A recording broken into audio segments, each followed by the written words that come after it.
Wawa Council ay atin din pong tawagin ang ating pong minamahal nating barangay chairman, Honorable Chairman Rosalie Benaflor, para magbigay po ng konting pagbati at same time I will patuloy ma-encourage. Glory to God in our anniversary. Magandang umaga po sa inyong lahat. Siyempre, hindi po Barangay Council.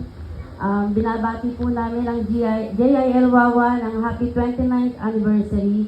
Sa isang malaking garangalan po sa amin na maimbitahan po sa ganitong gawain. Sa mga kasama ko po na nandito, maraming salamat po kay Pastor Peter Kedeng, kay Kagawad Ber, at ang inabot ko pong nagsasalita, iba po talaga kasi pag nakakarinig po tayo ng mga words of God. Nakaka-refresh po talaga ng utak. Siya po yung inabot ko si Peter,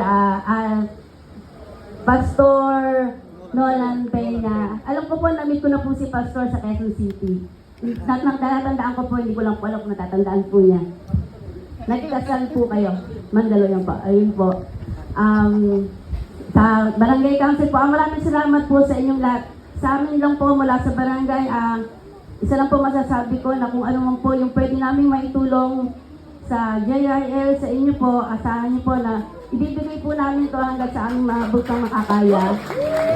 Huwag po sana kayong matagaling lumapit sa amin. Nandito po ang ating mga kasama, si Pastor Peter, si Kagawad Ber, pati po si Gani Santa Barbara. Sila po yung mga madalas po nakasama halos araw-araw po. Maraming salamat po.